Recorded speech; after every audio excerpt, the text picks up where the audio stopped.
Olá, tudo bem contigo? Graça e paz. Eu gostaria hoje de pensar sobre a parábola do semeador contida em Marcos capítulo 4, dos versículos de 1 a 20. Nessa passagem, Jesus se encontrava sentado junto ao mar, ministrando na cidade de Cafarnaum, quando uma grande multidão se juntou a ele para ouvi-lo. Era tanta gente que Jesus precisou entrar em um barco e usá-lo como púlpito para ensinar as pessoas que estavam ali presentes.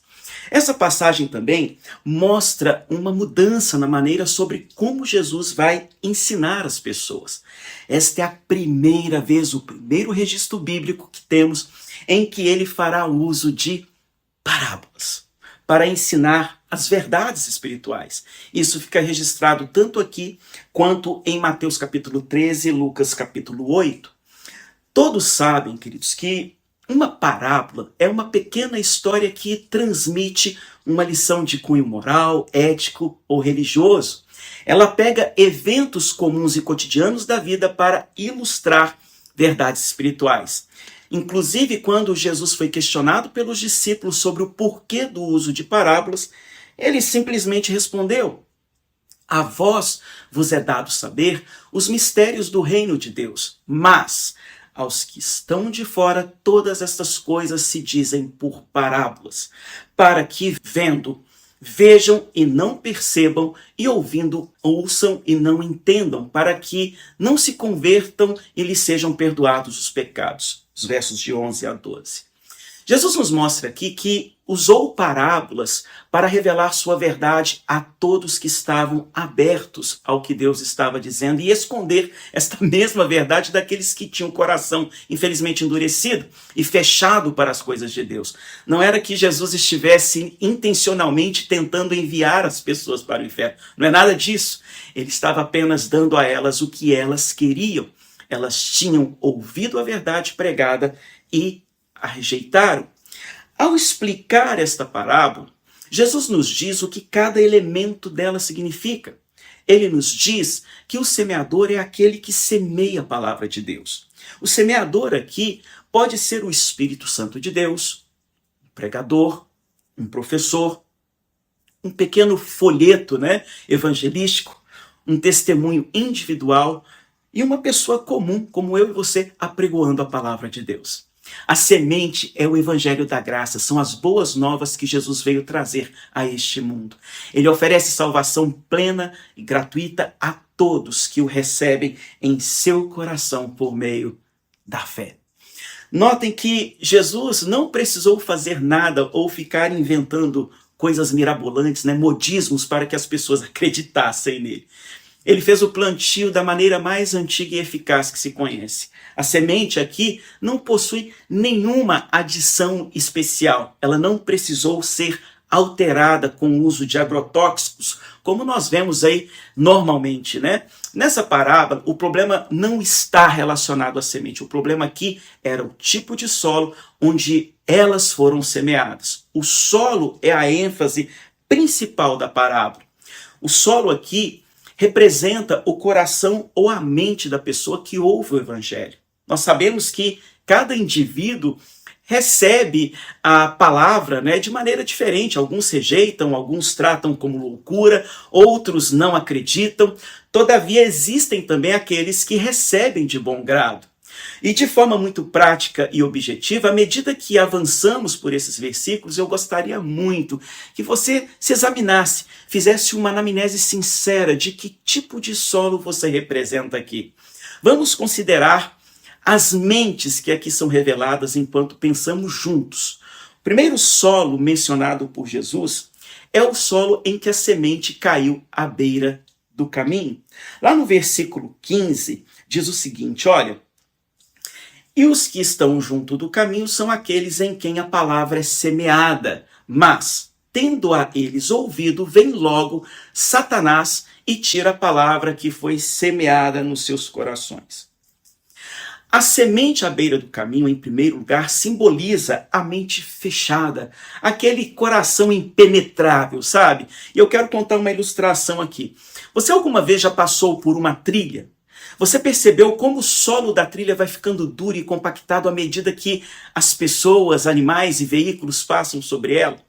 A beira do caminho se refere a essas trilhas estreitas. Quando uma semente cai sobre ela, ela não consegue penetrar no solo e permanece ali a céu aberto até ser devorada pelas aves, as aves do céu, que aqui fazem menção, é uma alusão ao trabalho voraz do diabo em vir, arrebatar a semente do evangelho, caída sobre esse solo. O intento dele aqui é desviar a mente daquela pessoa da verdade. A semente caída à beira do caminho simboliza as pessoas que ouvem a palavra, mas não creem. Esse solo existe dentro da igreja, felizmente. Corações assim não conseguem gerar frutos, pelo simples fato de não terem a semente nelas. No Evangelho de Mateus, no capítulo 13, verso 19, Jesus falando sobre a semente à beira do caminho nos diz que elas são como pessoas que ouvem o Evangelho, mas que não o entendem. Elas não conseguem fazer a conexão entre as reivindicações do Evangelho e suas próprias vidas. Elas apresentam dificuldades em compreender o valor de se viver para Jesus Cristo. Elas vêm e vão, repetidas vezes, porém não mudam de vida. Na verdade, queridos, essas pessoas, elas nunca foram convertidas, nunca foram salvas. O segundo solo abordado por Jesus é a semente que caiu nas pedras, que simboliza aquela mente confusa, aquela mente superficial, aquela mente que baseia sua vida sempre em emocionalismo. Nos versos de 16 a 17 diz o seguinte: e da mesma forma os que recebem a semente sobre pedregais, os quais ouvindo a palavra logo com prazer a recebem, mas não têm raiz em si mesmos. Antes são temporários, depois sobrevindo tribulação ou perseguição por causa da palavra, logo se escandalizam. O solo rochoso aqui, ele simboliza pessoas superficiais, com entraves internos que impedem o evangelho de criar raízes profundas em seu coração. Elas recebem a mensagem com alegria, e isto é frisado no texto, porém na primeira tribulação a raiz é totalmente destruída. O sol quente das tribulações acabam secando os brotos porque não possuem raízes firmes. Eu quero fazer uma pergunta para você. Você já encontrou com pessoas que vivem de acordo com o que acontece em torno delas? Que por mais que elas ouçam a palavra, suas obstinações falam mais alto? Pessoas que até sentem prazer e alegria quando ouvem a palavra de Deus. Porém, são as tribulações que pavimentam o solo de seus corações. Elas vão à igreja, mas estão impregnadas da velha vida e não geram frutos de arrependimento.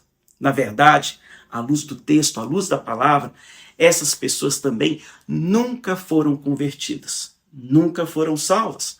A planta no coração delas morre antes de produzir frutos.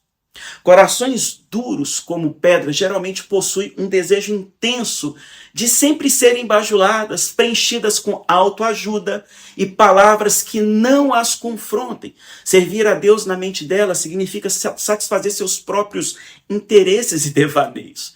Quando elas vão à igreja, peneiram o que querem ouvir como se estivesse em um restaurante escolhendo o que vão comer. E isso é chamado de espiritualidade gourmetizada. Essa ilustração nos ensina, queridos, que o emocionalismo não é suficiente para fazer germinar a palavra de Deus, muito menos satisfazer a alma. É preciso ter fé de verdade em Jesus Cristo. O outro tipo de solo citado por Jesus é o solo com espinhos, que simboliza a mente sufocada por preocupações deste mundo, os prazeres desta vida. Nos versos de 18 a 19 diz o seguinte, vamos lá. E outros são os que recebem a semente entre espinhos, os quais ouvem a palavra, mas os cuidados deste mundo, e os enganos das riquezas e as ambições de outras coisas, entrando, sufocam a palavra e fica infrutífera. Essa terra está dividida entre a boa semente e os espinhos que crescem ao redor.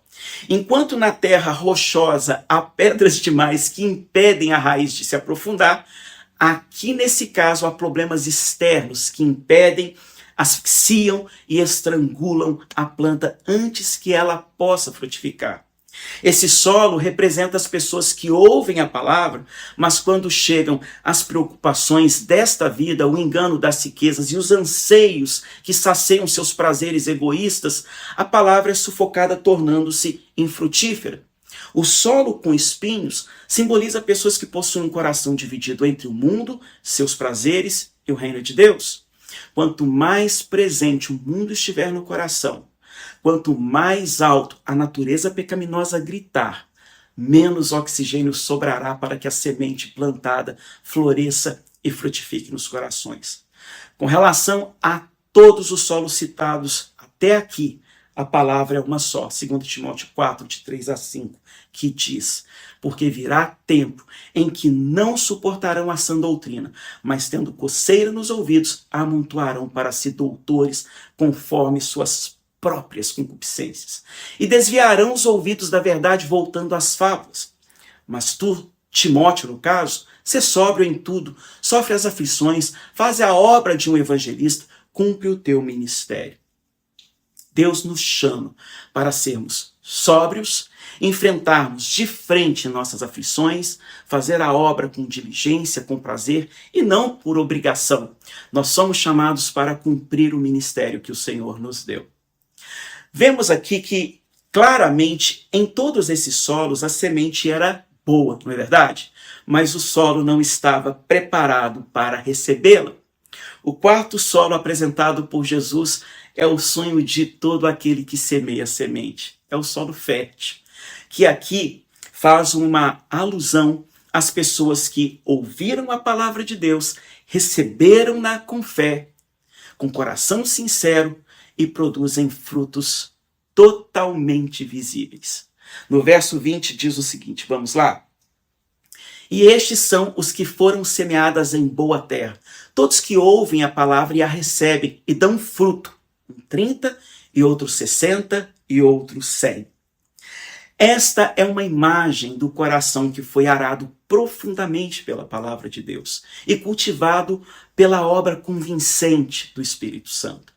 É uma imagem de um coração que foi trabalhado, preparado pela graça de Deus. Quando a semente do Evangelho entra nesse tipo de coração, ela germina, cresce e dá frutos para a glória de Deus. Este coração sozinho retrata aquele tipo de vida que pode realmente se chamar de salvo. Por que eu digo isto? Este foi o único solo que produziu frutos. A única diferença entre esses tipos de solo era o fruto. No solo duro, a semente nunca penetrou e foi levada embora pelo passarinho chamado diabo. Nos outros dois solos, a semente penetrou e desapareceu, mas somente a que caiu no solo bom produziu frutos. O único obstáculo à salvação é a descrença, mas qualquer um que esteja disposto a aceitar Jesus em seu coração, em seus termos, com certeza será um bom solo. Quando Jesus ele entra em uma vida através da mensagem do evangelho, ele torna sua presença conhecida além de qualquer dúvida. Ele faz com que um novo crente comece a dar frutos para a glória de Deus. Se você notar no verso 20, algumas das sementes produziram mais frutos que outras. Olha só, a colheita a 30, 60 ou 100 por 1 são os muitos frutos produzidos através da boa semente recebida pela fé nos corações. A quantidade de frutos em sua vida também é uma obra da graça de Deus, pois ele o usa para a sua glória. Se uma pessoa não tem frutos espirituais, essa pessoa simplesmente não é salva. Assim sendo, eu quero perguntar para você, que tipo de fruto o solo bom produz? Quais os frutos dos salvos? Em primeiro lugar, as boas obras. A palavra declara, para que possais andar dignamente diante do Senhor, agradando-lhe em tudo, frutificando em toda boa obra e crescendo no conhecimento de Deus. Outra coisa que o salvo produz, santidade e justiça. Romanos 6:22 fala, mas agora libertados do pecado e feitos servos de Deus, tendes o vosso fruto para a santificação e por fim a vida eterna.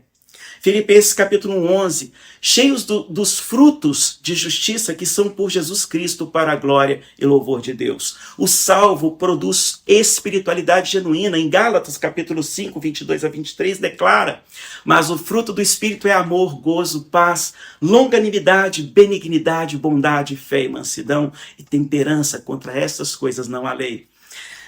O salvo tem o desejo de ganhar almas para Cristo, ser um semeador da palavra. Ele tem em seu coração o desejo de louvar com ações de graças. E a ação de graça tem como oposto a murmuração, a ingratidão e a preguiça. Hebreus 13, 15 declara: portanto, ofereçamos sempre por ele a Deus sacrifício de louvor, isto é, o fruto dos lábios que confessam o seu nome. Outra coisa que o salvo tem e faz, ele doa com amor, sem interesses, sem barganhas. Ele sabe suprir as necessidades dos outros. Né? Então, concluindo, queridos, no versículo 9, Jesus diz algo muito importante e interessante. Ele fala assim: olha, quem tem ouvidos para ouvir, ouça. Isso é tanto um desafio quanto um aviso. O Senhor está desafiando você a olhar para o seu coração hoje e examinar sua profissão de fé e ver se sua vida está ou não produzindo frutos espirituais para a glória de Deus. Se você não é salvo, você precisa vir a Jesus hoje e resolver esse assunto de uma vez por todas. Essa parábola também é um aviso. O Senhor está deixando claro que somos responsáveis por aquilo que ouvimos. Que precisamos conhecer o nosso próprio coração, pois o solo da nossa vida será julgado pelo fruto que ele produz. Você está produzindo o tipo de fruto que você gostaria de ver? Você está produzindo o tipo de fruto que verdadeiramente agrada o Senhor? Se você é salvo e há necessidades em sua vida, você precisa vir ao Senhor hoje também. Ele o ajudará com as necessidades que você tem em sua vida. Que Deus te abençoe e um grande abraço.